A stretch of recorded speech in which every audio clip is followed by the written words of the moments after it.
Kia ora. Welcome back to Project Vote. Nice to meet you. Would you like to introduce yourself to everyone out there and tell a little bit about yourself and who you represent? Sure. Well, my name's Matt King. I'm the National Party candidate for Northland, and I just live through the Mangamuka Gorge, about an hour and drive away. I'm a farmer. I used to be a policeman many years ago, 10 years ago, 14 years, and I worked in Auckland and up here. I have a beautiful wife, been together 27 years, and 3 children, teenage children. I've owned a few businesses over my time and done a few different things, a little bit of travelling, and been involved in the National Party since 2008 when I left the police. I joined the National Party, and I've been active in the party ever since, and I've been selected as the candidate in November last year, and am having a shot at the big time. Yes. So now I'm going to be asking you a couple of questions that have come up with myself. Sure. What are your party's intentions and goals? Well, the main goal that we're trying to do at the moment is grow the economy, because if we can improve our income and our growth, we can provide jobs for people, and with people having more money in their pockets, they're going to do better. So at the moment, I mean, it's always the goal of the National Party, but our job is to improve our lifestyle, our standard of living, get people out of poverty. And in Northland here, obviously we've got issues, so it's especially important. For you, what are the main challenges that you are facing at this moment in time? Well, my biggest challenge is to actually get elected, because I'm up against an array of candidates. Some of them have got huge experience, huge profile, and name recognition and face recognition, and I'm the new guy. And apart from in my local area, I'm not known. So my biggest challenge now is to and this is perfect for me, is to get out there who I am. That I'm a decent guy, and I'm an honest guy, and I'm a hard-working guy, and I'm having a shot at becoming the MP for Northland. What is your favourite policy within your party? Without a doubt, renewable energy.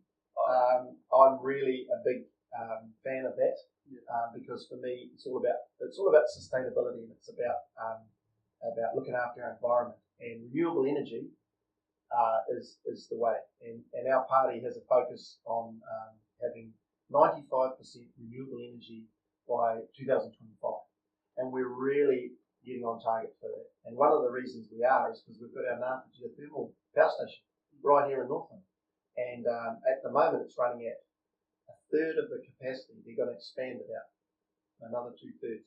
So we're getting 25 megawatts of power out of it at the moment, and when the expansion plans are completed, it'll be 75 megawatts. Well, not peak, but average use, Northland uses about 70. So we can produce most of the power that Northlanders will consume. And for me, it's really exciting. So we're pushing electric cars. And I know it sounds a little bit funny and odd and unusual to us about electric cars, but there'll be a day when you can't buy a diesel car or a petrol car. And we'll be humming all over the place in these electric cars. And I can tell you for a fact, they've got a lot of grunt. There's electric trucks that can haul big loads and have really powerful engines. So that's the way of the future. So if we can produce our electricity renewably by geothermal or dams or solar or wind or other technologies, and then we're getting around in electric cars, it's a beautiful thing. So no more oil, no more fossil fuel consumption. We'll always use oil because it's in everything. We use oil to make chemicals, to make a whole range of things. So we'll always need oil, but to burn it, to get around in industry, hopefully those days will be gone. And it might happen quicker than what you think. As it's been said many times before, Māori is the majority in prisons in New Zealand. Is there any strategies you want to put in place to lower those numbers? Yes, well, I come from a policing background, 14 years in the police, 7 years in Auckland and 7 years up here. So I've done city policing and rural policing, and we've got a higher Maori population up here, so naturally you'd expect there to be more Maori being arrested, but I know as a percentage of the population, it's uneven, overrepresented. So there's a couple of things I'd like to talk about with that. I talked before about growing the economy, right? So to keep people out of prison and committing crime, it's all about work. It's all about people having enough money in their back pocket so that they don't resort to crime. So growing the economy and getting people working is a big focus. If people are working, if you've got one or two family members in a household that are working, the likelihood of all the negative stuff, like the criminal stuff and the health stuff and the housing, is less likely to be a problem if you've got people with enough money working. I mean, that's common sense, right? So growing the economy was one thing, to get people working, get people out of poverty, and get people earning some money. But the other thing I want to talk about, which is really, I think is probably going to be the single best thing that's going to happen around, and that's called social investment. And you might have heard the term. And have you heard of it? Yeah. Social investment? Yeah, okay. Well, just in a nutshell, what it means is there's a study that they did in Otago, and it's still going on now, and it's took people from birth, and it's currently 40 years the study's been going, so we've got 40-year-olds in it. And what they found was that if you are in a household where you have domestic violence, or you're single parent, or benefit-dependent household, or your education was poor, like you're illiterate, okay, the likelihood of you going to jail is massively increased. The chance of you going to jail. So jail costs $100,000 a year. It's massively expensive. Not to mention all the cost and suffering that happens between person to kid and then jail. So if you can intervene at an earlier stage, and stop them going down that path. I mean, this is common sense stuff, but we've got studies now with data that tell us what the risk factors are. So what you say is, and I'll give you an example. We had in my local town, I won't mention his name, but we had a young guy. He was about 8 or 9 years old, and his dad was an alcoholic. And his dad used to go to the pub most days. And so I didn't know all this at the time, but I've since found it out. He used to put his kid in the dog kennel on the back of his ute and shut him in. So, you know how you see dog kennels on the backs of utes everywhere with dogs in them? Usually pig hunters and farmers and that. He put his kid in. Okay, so horrific. And then he'd go in the pub for 3 hours, for 4 hours, and then he'd come back out. Well, that kid, what's that going to do to that kid? That's just going to wreck him. So that kid started getting up there, and so he wasn't loved, and he wasn't looked after, and he was treated bad. And that's only what we know about. He went out and started breaking into cars and houses. So he started doing petty crimes and graduated to burglaries and thefts. Then he went up to aggravated robbery. And he did an aggravated robbery and he got sentenced to 8 years in jail. So sentenced to 8 years, probably going to do about 5. So that guy's lost now. He's a lost criminal. He's gone to jail. To try and turn his life around now is going to be really, really tough. Okay. But if we could have got him when he was 7, 8, and 9, and he wasn't being loved and looked after, and we could have intervened then and got him out of there and spent quite a bit of money on him then, we would have saved a fortune later, plus we would have saved all the suffering of all the people and his family and him between them. So that's social investment, and that's in a nutshell. And so I'm really excited about that because we brought that in a year ago, and it's going to take 10 to 15 to 20 years for that to work. Now, most governments don't think that far ahead, but we are. And we're not going to be there when the benefits are, because when those kids have grown up and they're actually working and contributing to society and not committing crime, we'll be long gone. Our government, there'll be another government. But that's one thing. That was one positive. The other thing I wanted to talk about is mentors in our community. There's a lack of mentors, and I think there's a lack of mentors in especially in the north. And I'd say a lack of good mentors, specifically amongst the Maori community. Okay? And so I'll give you a good example of one story that got told to me by one of your big mentors in this community, and that is Lance Sutherland. Now, he's an incredible guy. We had the Warriors come up here about 2 months ago, 3 months ago, you might remember. Yeah, I think it was at Mahimari. All the schools came here, and we all had there was about 1,400 kids. Yeah. Well, a friend of mine who's at COP from Auckland took a month off work, and he organised that whole thing. He's a white guy from Auckland, and he organised the Warriors to come north, and he asked me, where do you think we could bring the Warriors and would have the most benefit? I said, well, either Kaikoui or Kaitaia. Okay, so we picked Kaitaia. We thought we could get a few more schools involved. He took a month off work, and he worked solidly, and he got sponsors on board, and the community came together, so that the Warriors were flown up here, plus their crew, plus their training, plus their management, 40 odd people. And they came up here, and the locals got them behind it, and we had 2 days of events, and we had kids for a whole day being having these warriors, these mentors with them, taking them through these events. So it was a great day, and it was fantastic. Well, the night before, Lance Sutherland addressed us all, and it was the night before, and he actually said this. He told a story, and he told this really good story, and it was the importance of mentors. And he said there was this boy. He was about 16 years old, Maori boy from South Auckland, who was not really sure what he was going to do. He was in the party scene. He was a bit of could have gone off the rails. And his auntie made him go to a marae in South Auckland on a Friday night to listen to this person speak. And this guy spoke, and he was a Maori guy, and he spoke in Maori, Reo, and English really well. And he talked about Maori medicine for 45 minutes.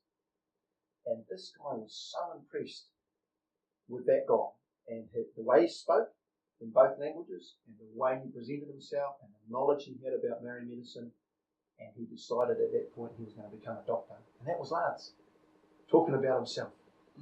And how that guy, for 45 minutes, one time in his life, changed his life. He hasn't met him since. He's spoken to him, but he hasn't met him since. He hadn't met him before. So for 45 minutes, that changed his life. So he said to the Warriors, you guys are these kids' 45-minute men.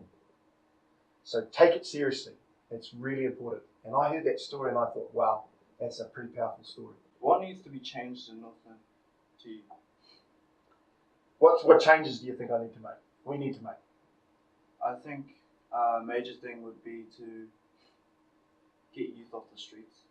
Because there's a lot of crime going around up here, and I feel like that's a big problem up here. Is maybe putting strategies in place to get them doing something other than just roaming or going home and doing nothing. Sure. That's for me anyway. Yeah. But do you have any ideas on? Yeah, I agree with you. There's not enough for the youth to do, and that's a problem in every town, and that comes down to I think there's a few things I want to talk about. One of the things is, I talked about before about growing the economy, getting people working. When you've got people working, and there's an income earner in the household, and they're bringing home a decent salary, and they're mixing with the public, and they're getting out there and getting exposure to the public, as opposed to a benefit dependent home where there's everyone's mum's been on the benefit, dad's on the benefit, grandparents on the benefit, no one's been working. The person that has that working background, or that translates directly into healthier people, healthier communities, healthier homes. So for me, a big focus is employment, massively, because at the moment we're getting a lot of people working around here. There's a lot of people. I've been door knocking, lots of businesses, and I've been asking them how they're going. And they've been telling me we're going gangbusters, and we're looking for workers. And ironically, I've got some friends in Kaikoui that run a forestry business, and they could take 40 more guys on, but they can't get 40 guys that are drug-free. So these guys have to drug test because it's a requirement of the forestry. They could take 40 guys on, and they said to me, okay, I said, what sort of money? Because I want to know what sort of money you're going to pay, because if it's minimum wage, people are not too keen. It's hard work in the forestry. He said, we can make $3,000 a fortnight, our workers, in the hand. That's the better ones, because they're paid on a per tree basis or per acre. So it's not an hourly rate, it's a performance base. So they're looking for workers. There's loads of people, loads of businesses looking for workers. So work is one way. But one of the other things I want to talk about is Northland, the perception of Northland. Okay? You just show one negative clip of some kids kicking in a door at a gas station, which happens all over the country. Yeah. Those kids had nothing to do, exactly what you're talking about, running around in the middle of the night, kicking a door in to do a burglary. And all of a sudden, Kaiko is the crime capital of the world, and the north has gone to pieces, which is not true. It's not true. So it's about perception. So what we want is we want people to come and live here and work here and love the place and invest here, come on holiday here and buy homes here. We want everyone to come up here to get us going. If we're down on ourselves and we don't change the perception of Northland, then how can we expect other people to want to come? And I reckon the perception of Northland is changing because there's lots of good people out there that are doing good things. And so, we were called the murder capital of the world. I mean, that's just rubbish. It's just rubbish. The stats don't back it up. But we got that label, and all of a sudden people think that Northland is this terrible place. Well, you know, and I know, and everyone else knows, this is a beautiful place. We've got beautiful country, we've got beautiful beaches, we've got a lot going for us, we've got some great people, we've got some good sports people and some good business people, we've got some good sports teams. So we've got a lot going for us. And I feel that we ourselves as Northlanders have got to back ourselves a bit more. So perceptions is a big thing. To be upbeat and be positive about ourselves and back ourselves a bit, that's one thing. We are on the negative stats. Yeah, absolutely. We've got some negative stats. And unemployment. We've got a higher rate of youth unemployment than the rest of the country. We're like Gisborne, really. We're East Coast. They're a little bit like us. We've got a few issues that we've got to get on top of. But there's some good people out there doing some good work in our communities. I'm quite optimistic about our future. And I live just through the gorge. I'm an hour away and I've grown up here all my life. I've policed here, I've ref rugby here, I've had businesses here. My life and everything about it is connected with this patch. I go to the Awanui Rugby Club and ref their game and they treat me really well. I'm the first of the queue when they get to the food and they give me a free drink and they mention me and they show me respect and I love it. And so I do that all over the place. And so I love this community, really do. So our job here is to inform the youth about politics because they are so uninformed. Yes. So from 17-year-olds to 24-year-olds, they're not voting or they don't know who to vote for. Why do you think that? Why do you think they're so uninformed when it comes to politics? My opinion, and I'm basing this on my teenage children as well, is they don't really care because they're into their social life and they're into just living to the weekend, and they're not really. And I wasn't like that when I was 20. I wasn't interested in politics. That was just something that someone else did. So an awareness of politics and having a decision on who makes the decisions for you is really important. And I think with Facebook and smartphones, there's no excuse now. You can go along and you can do everything that you want to do, but you can also quickly have a look up and go, oh, what's going on? Who's saying what, where? And get educated and get informed. So there's no excuse now. It's not like you have to pick up a paper and read it. You can flick it on it. Information's at your hands. So, but I just think it's just young people, full stop. I think it's just as you get older, you start looking out for yourself and how your family and your community. Stop worrying about yourself all the time and start thinking about how things fit in and how it works. So as you get older, you start naturally looking at what's going on out there. All right.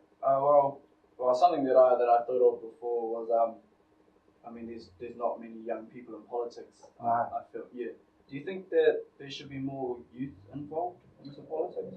Yes. So that they can be a voice for the youth, that something they can actually look to. Absolutely. We've got the young Nats. They're called the young Nats, and they're the 20-somethings and teenagers, 20-somethings that are part of we've got young Nats mostly in the cities, not as much in the rural areas. But I would encourage young people to pursue that. Really would. Yeah. And get involved. And guys like you, you care. Yeah. You're here, so you care. Guys like you should be thinking, oh well, I'm going to keep my ear to the ground and I'm going to learn what's going on and then I'm going to pick my party and away I go. Hopefully it's national. What changes can we look forward to seeing if you make it to the Northland seat? Okay, well, there's a bunch of things I want to do, but I'll just briefly touch on it. For me, I would really, really like to see the treaty settlement for Ngāpuhi go through because my feeling is it's the biggest iwi. and there's a fair amount of money there that we could, well, you guys could be accessing. We as Northerners could be accessing. At the moment, we're missing out on millions of dollars worth of interest every year. Every year that goes by that the settlement isn't through, and the government's ready to go. They've got the checkbook out ready to go. They've just got to get to the table, agree on who's going to negotiate on behalf of Ngāpuhi and settle that agreement. I would like to see that happen in my first term or second term. I'm forever hopeful, because if we get that injection of capital into Northland, not the Ngāpuhi can then invest in things like a geothermal power station, which is renewable, it's from the earth, it's going to be a money spinner. And imagine if a business like that, Ngāpuhi had part ownership of. Forever and a day, they pour water into the ground. 6 weeks later, it comes out as 160 degree steam and generates power. And it's renewable. So you got water, you got hot rocks under the ground, you got power, you got this income earning stream that you'll have forever. So that's one thing. So the treaty. And one of the other reasons why I'd like to is I'd like to have the treaty settlement done, the redress put and the apologies made, so that we can then go, right, line in the sand, we've got over that stage, we're moving on. Race relations will be better when that settlement is done. So it's the last big settlement to go. The rest of the country is almost there, and we've just got our biggest iwi settlement. So that's a biggie for me. Another thing was keeping the momentum with all the infrastructure building that's going on. A lot of motorways, bridges. You haven't seen some of the bridges yet, but they're starting. Taipa's starting this summer. Infrastructure spend, broadband, all that sort of thing. Keep the momentum on that. And the last thing I'd probably say is our National made some promises, pledges in the last by-election, and I would like to ensure that we honour those pledges. That's probably none. Thanks for that. So that's all the questions done for now. Sure. Now I'm going to be asking you some quick fire questions. Okay.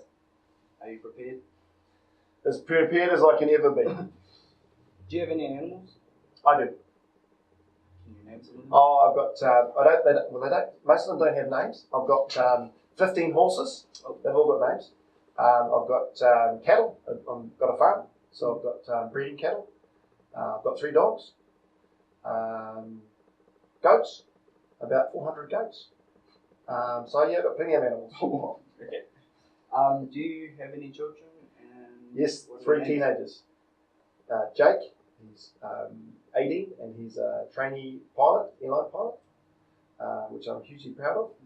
But that's another thing. He had to leave home to go to Hamilton to train, and I would love it if he could do that training in Northland, so he could be around me, so I could enjoy it. So it's him. And I've got a 16-year-old son and a 15-year-old daughter. What are some of your hobbies? At the moment, I do not have any time for any hobbies apart from eating, sleeping, and campaigning. But I play sport. I ref rugby. Yeah. What are you doing this weekend? I am travelling to Auckland on a bus to the campaign launch of the National Party with my wife, my children, and a bunch of supporters. What's your favourite movie? Shawshank Redemption.